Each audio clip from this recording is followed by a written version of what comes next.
Speak Plainly podcast, where we speak plainly about things that matter.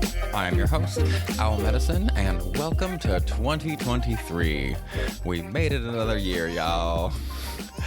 So, since it's 2023, I wanted to talk about what my personal New Year's goal is.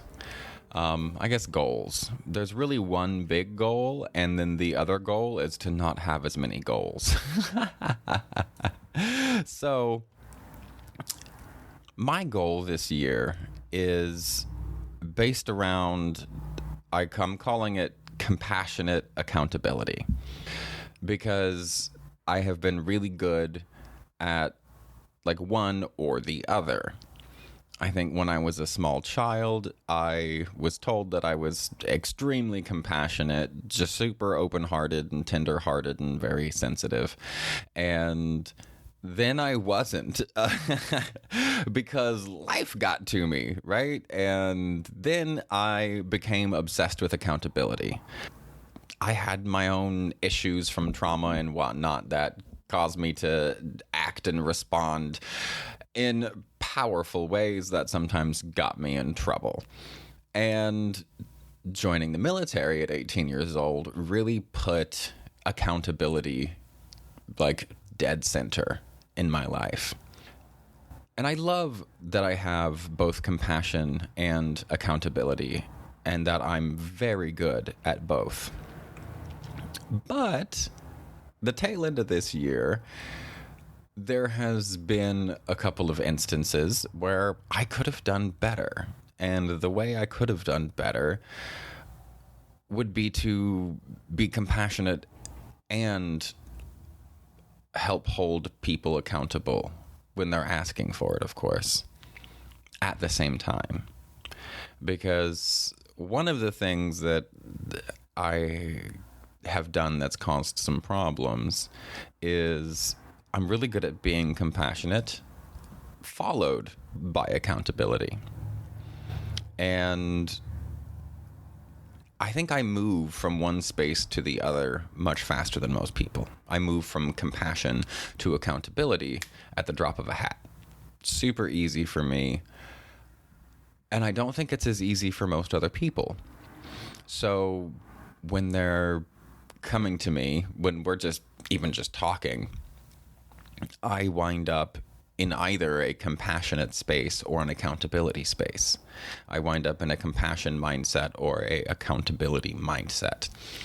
And what I'm finding anyways, it seems to me it would do better to have both of them in the same space at the same time. Because it's easy for me to get wrong when someone needs compassion versus when someone needs accountability. Especially because when a person is expecting compassion, when it seems like they're attention seeking or something like that, I automatically move into accountability. And part of that's my medical training, because you get that in the medical world. You get attention seekers and drug seekers, and you have to just be like, no. And in my own life, for myself, I have to do the same thing. I have to hold myself accountable. I have to tell myself no when I really want to be compassionate with myself. Sometimes I'm not sure whether I'm being compassionate, like to my plight, whatever that may be, or if I'm just being lazy or something. Lazy is the wrong word. Maybe depressed is a better word. I don't know. When I'm hypo-functioning, if I allow myself to hypo-function very long, it's really easy for me to get into a funk. And then it's really hard to dig myself out of that funk. So I prefer just to avoid the funk entirely. And that's where the accountability comes in. So I'm good at this in my life, and I'm fine with, for me, with compassion followed by accountability in series. But to be able to bring them together is really tough.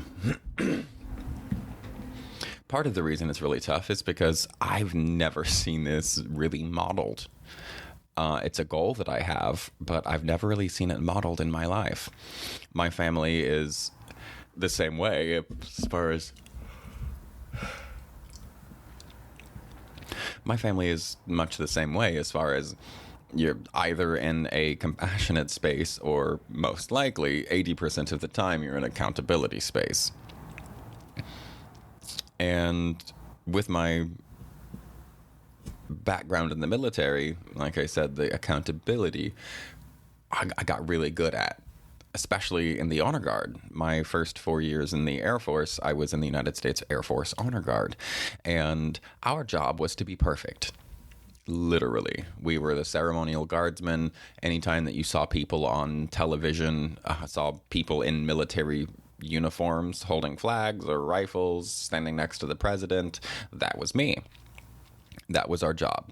And when you have that kind of job, you have to be perfect because you're always being photographed and videotaped, and you don't want to be that guy on the cover of some magazine or in the newspaper or on television scratching your nose, or the one person with their eyes closed, or the one person who missed a spot shaving. It looks terrible. It makes you look bad. It makes the Honor Guard look bad. It makes the entire military look bad. So, accountability. Accountability, accountability, accountability.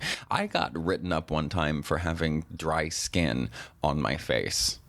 I'm not kidding. I used to have to shave twice a day, depending on the funeral or whatever was happening that day. If I had a big job in the afternoon, I would have to shave, like a big job that we knew was going to be televised. I would have to shave in the morning and again after lunch, just because my skin was pale because we wore big hats and I have dark hair. So my beard was dark. That's how deep the accountability goes. And that's all good and fine.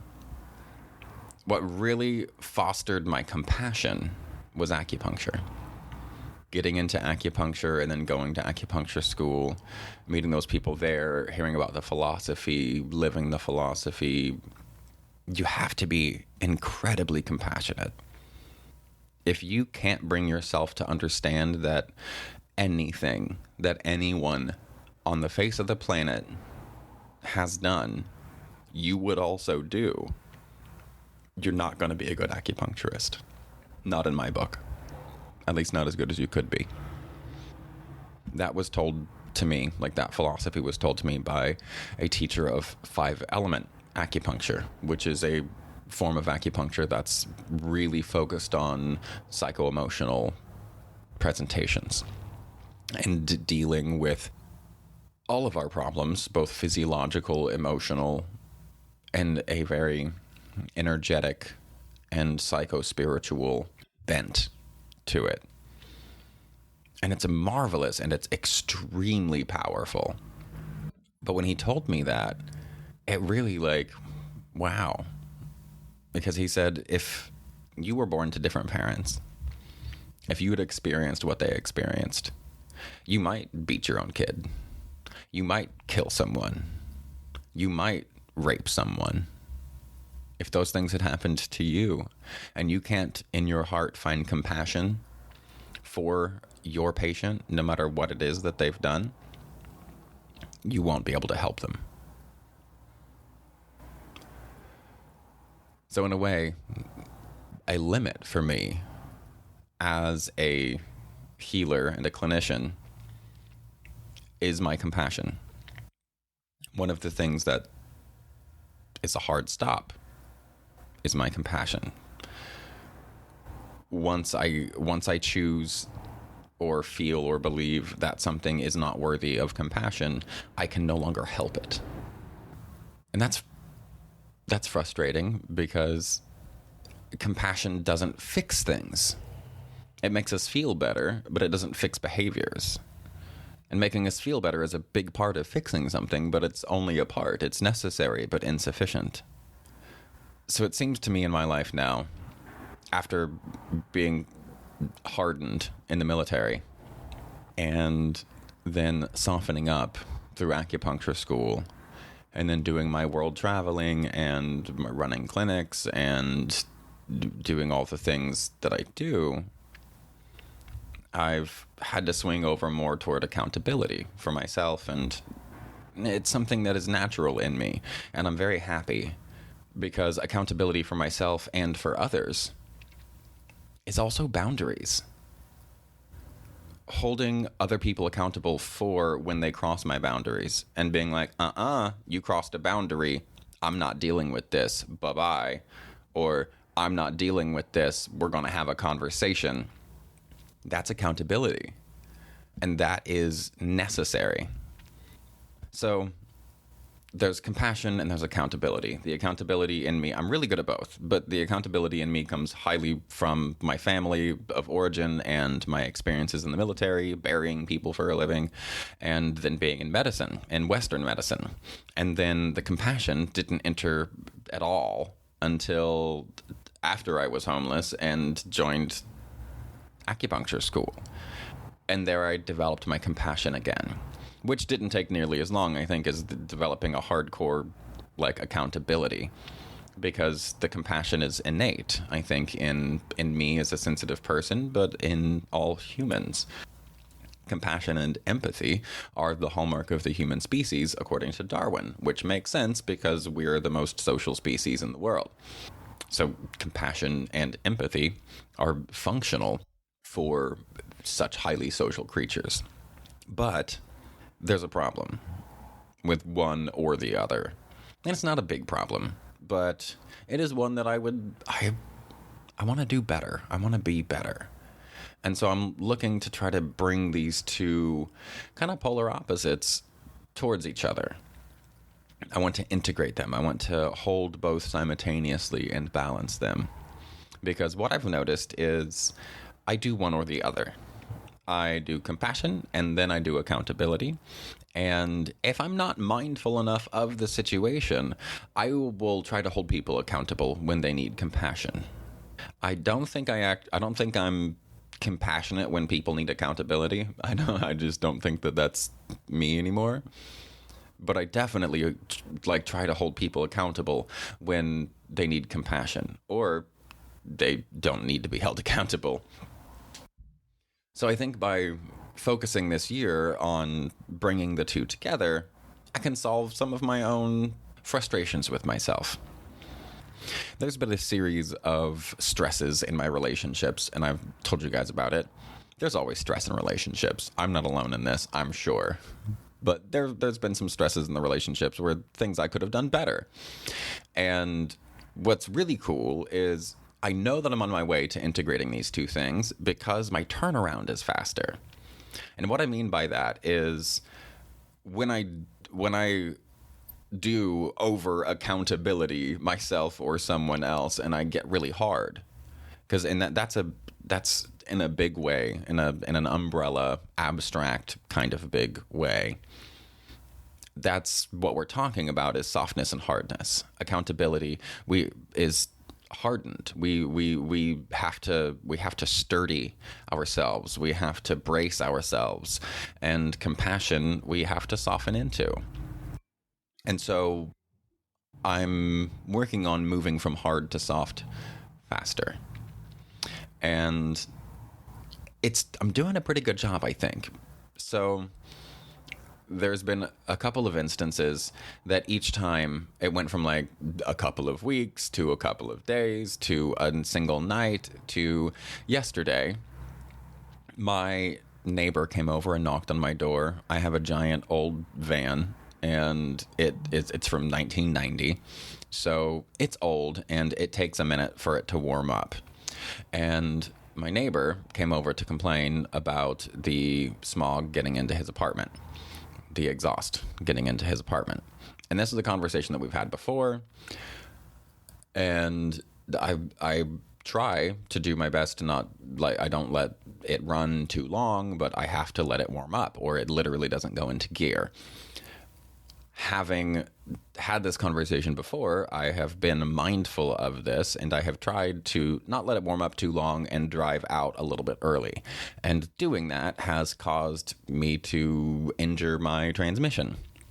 So now I have to pay $3,000 for a new transmission.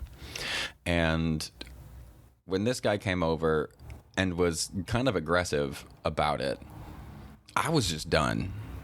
I was absolutely done. I instantly hardened, and I tried to be nice at first, and it wound up just turning into an argument, and he told me I was killing babies with my exhaust. And I was just like, whatever, bro, and walked back inside. And then I grabbed what I needed and went to the store.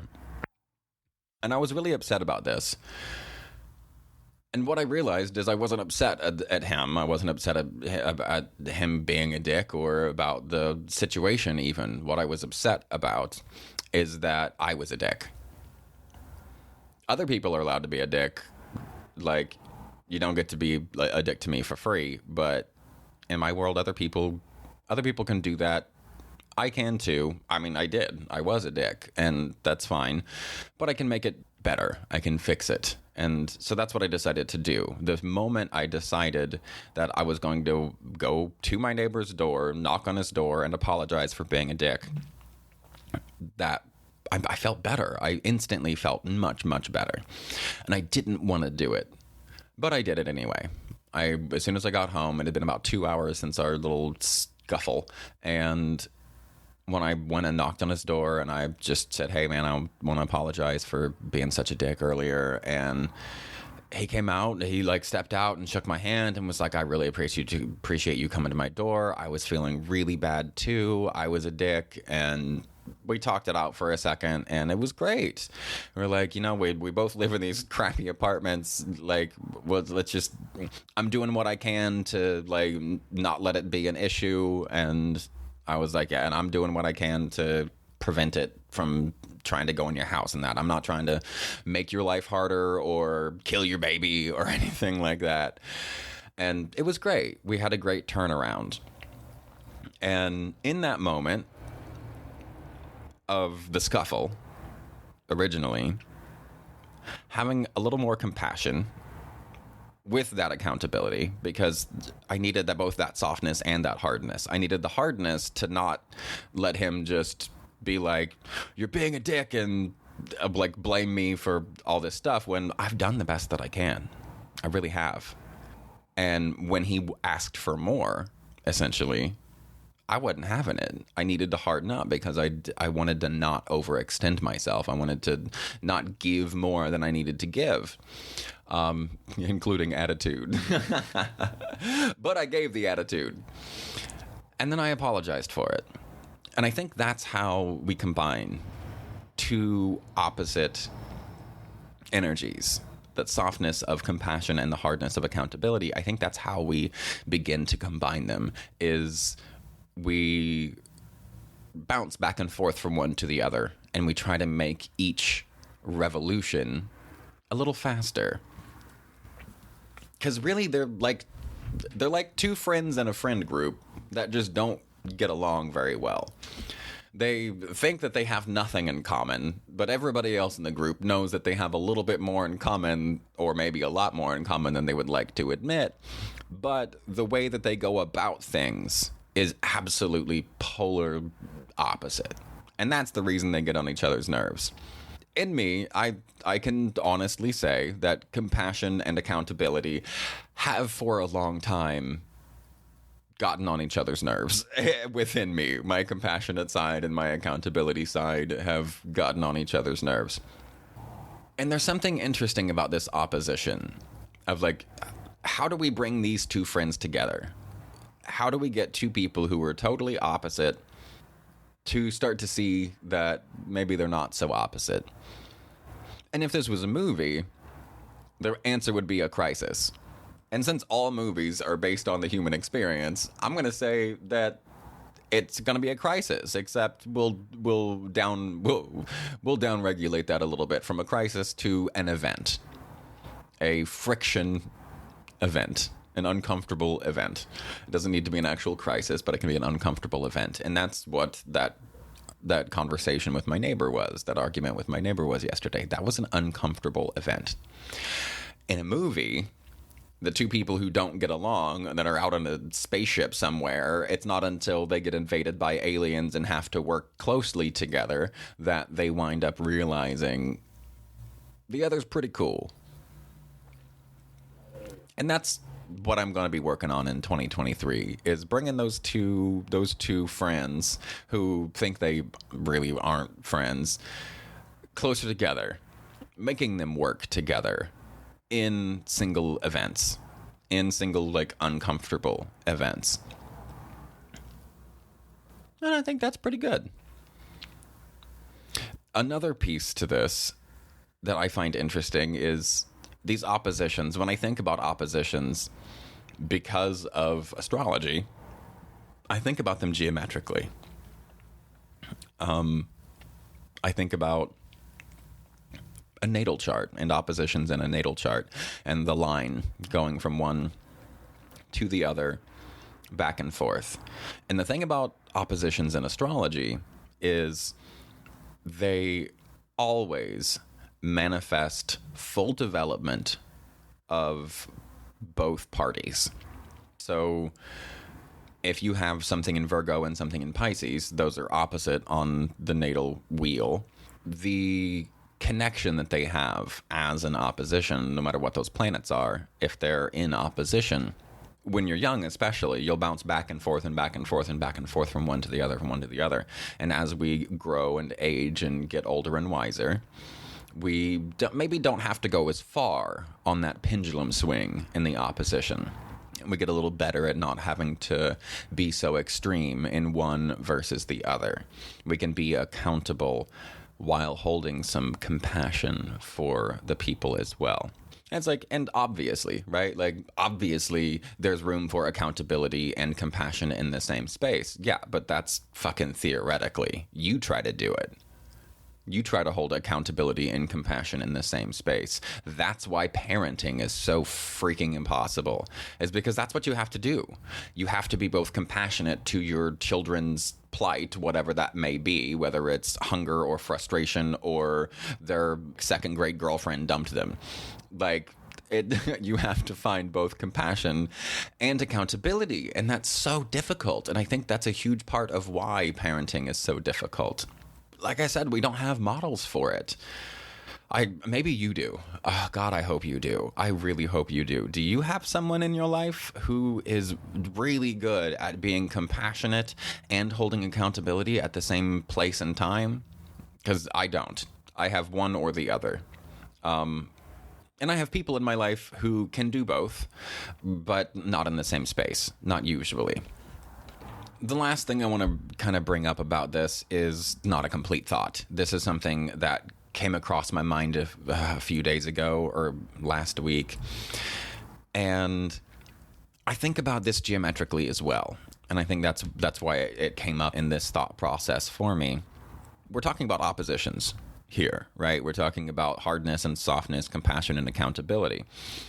Well, the opposite of war isn't peace. It's creation. And the opposite of love isn't hate. It's indifference. So that's very interesting to me. Because thinking about these things geometrically, essentially what that does is it gives us a cross, right? These oppositions, if we could view them as like an x-axis and a y-axis, right? So you have your vertical lines and a little cross, and you could slap that in the middle of a circle, and suddenly that looks like two oppositions in a natal chart. But that's just war and peace and love and hate. So I've been trying to think of how do we rectify that the opposite of war isn't peace, it's creation. Okay, that makes sense, because war is about destruction. And peace is peace. It's a lack of destruction. And we need peace for creation. But if the opposite of war isn't peace, it's creation, then why is one of the most famous books of all time called War and Peace? We think of it as opposite, but there's a middle point.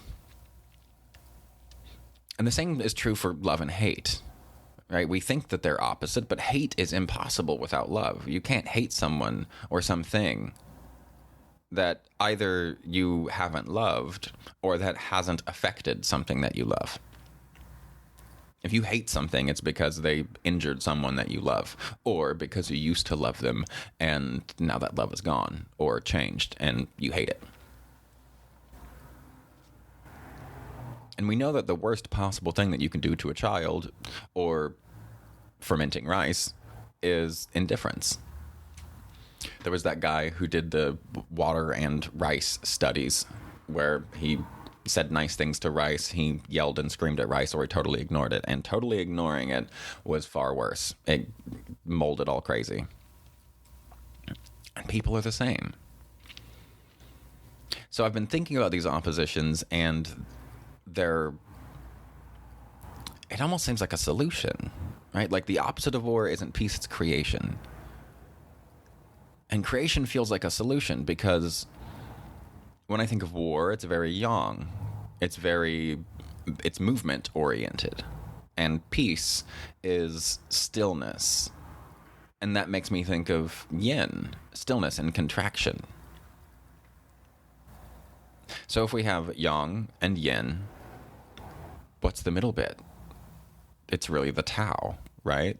I mean, that's the yin yang symbol is the symbol that is the Tai Chi symbol. That's the Tao. So is the Tao creation? I don't know. Maybe it is. Creation is one of the single most powerful things on the planet. It's why I do this podcast, is so I can get these thoughts out of my head and out into the world where I'm creating something. Because it takes what's inside me and puts it outside of myself. And that feels good. And like I said, if I get hypo-functioning and I allow myself to hypo-function too long, and I'm just like, I don't want to exert myself, I don't want to yang, so I'm just going to yin, it's really easy for me to slip into a depressive state. And for people who have never had like a major depressive episode, that's not as big of a deal. But for people who have had 3, you're pretty much guaranteed to have a series of depressive episodes throughout your life. That they'll just be there. It'll be a thing that you experience. Maybe not all that often, but you can kind of count on it. And I don't like that depressive space. And maybe this is my yang nature judging peace wrongly, but it seems like peace offers a chance for stagnation in the same way that yin and cold, which is associated with yin, causes contraction and stagnation. And war is just extreme yang. You know, there's exploration, and then there's exploration thinking that you're right and you're the only one that's right, and that's toxic. That causes war.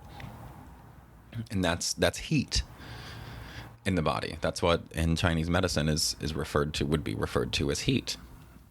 So this is really interesting to me. And I just like thinking about things in a way that's kind of not expected, because then I get unexpected answers. And the unexpected answers are much more interesting. So next is the opposite of love isn't hate, it's indifference. And that's a solution as well. In the same way that creation is it's a balance of yin and yang, isn't it?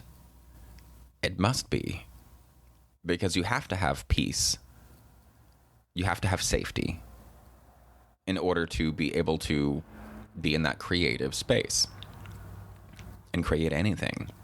But to create anything is yang. So it is a balance of war and peace. It's a balance of yin and yang. It's a balance of soft and hard. And if the opposite of love isn't hate, it's indifference. I mean, that's mindfulness. Well, I guess not mindfulness, but it's out of that Zen Buddhist. Zen teaches unattachment. And I think that fits really well here. With love and hate, and especially talking about children, we talk all the time about attachment theory. Well, I talk all the time about attachment theory, and it's a thing people talk about. And attachment theory is about your perceived love, whether you perceive to be securely loved in a way, because that love is what provides your safety and your security as a baby, because you can't do things for yourself. You can't get a job at 2 years old, pay your own bills. So that love is what fosters your life. And then when that love gets crossed, or those boundaries get crossed some way or another, we can move into hate. And the balancing act in that could be called indifference, or it could be called the principle of non-attachment. That's what Zen calls it. And maybe they're not a perfect analogy. Maybe it's not a perfect metaphor, analogy, whichever. But it seems pretty close. And when you stack non-attachment with creation, my goodness, the freedom. And that is something I have experienced. It's something that I am experiencing now. I was very attached to my book. I'm still attached to my book, but not nearly as attached as I was, because I've written and written and written and written and written and written and written and deleted and deleted and deleted and deleted. And so it's become slightly less precious. I've said in this podcast before that writing a book is for the author. The finished product, the book itself, is for everybody else. And I'm just moving into this place where I've gotten a lot of the big, deep stuff that was almost finished and resolved in me. Writing this book has really been like closing those chapters. And I'm moving to a place where I'll be going back through and crossing all my T's and dotting my I's, and that's the stuff that I'll be working on with the editor. And I'm happy that I'm in this place, because I am much more non-attached to my creation than I was previously. And that freedom is really cool, because I'm able to send it out to people and get feedback without feeling like I'm totally wrong, or I don't deserve this, or I shouldn't be writing a book, or whatever. I'm just like, yeah, I didn't. I'm writing a book. I've written a book. It's hard. It is what it is. But it's indifference and creation. So maybe the term indifference is too strong. It's non-attachment in my case. So I wonder what that balancing factor is between compassion and accountability. Friendship is the first thing that comes to mind, but that doesn't quite fit. What is the halfway point? What is the solution for accountability and compassion in this kind of philosophical, theoretical way that we've explored love and hate, war and peace, creation and indifference? What is that? If I could conceptualize that, this path this year could be a lot easier. But we'll see. So that's my New Year's focus. I want to focus on compassionate accountability. And like I said, there was 2 I'm focusing on, but now that I've really even more explored this, and I explored this a lot, I've been thinking about it all week. I had a 3.5 hour conversation with a friend last night talking about this. And there just always seems to be more to explore. So thanks for exploring this with me. The other final goal of mine is to have less pressure, more peace and less pressure. And I really think that comes down to more compassion and a little less accountability. And that just sounds wrong. I don't like the sound of that. I don't like the sound of that inside myself.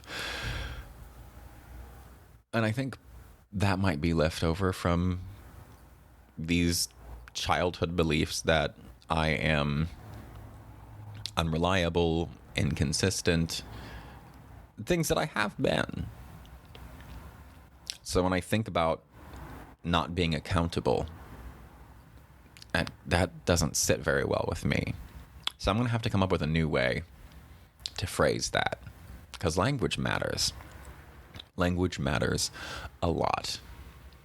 Anyway, that's the second goal of mine. The second goal of mine is to just be a little more compassionate with myself, to not push myself as much, and allow myself to experience and do life without the constant striving to improve it the next time. I'm all about self-growth and self-accountability. I'm all about self-improvement. But I might be reaching a place, I think I am reaching a place, where I have focused on my self-improvement so much that if other people haven't focused on it as much as I have, I get frustrated. And that's not good, because we need a community. We need a community of people around us. And if I'm always frustrated at my friends, my family, my community, that community can't serve its purpose in my life, which is to provide me with connection and safety so I can do things like create. So what is your New Year's? What's your resolution? I hope that your resolution, like mine, is focused on a how instead of a what. I want to move through life both holding myself and other people accountable compassionately. That's a how. And I think that's a really good way for people like me to entertain their New Year's resolutions, is think about how instead of a what. Because that focuses us on the journey and not the destination. Thank you so much for hanging out with me. This has been a great episode. I really appreciate you guys listening. If you like the podcast, leave me a rating. I would love that. I would definitely love a 5-star rating. The algorithms on the internet make it to where if you don't have ratings or you don't have enough ratings, you don't wind up getting pulled up in the searches. So if you like what I do, leave me a rating. I really hope that you guys have a marvelous start to your year. Thank you very much for being a part of my community and my family. You're wonderful. And remember, stay curious and stay uncomfortable.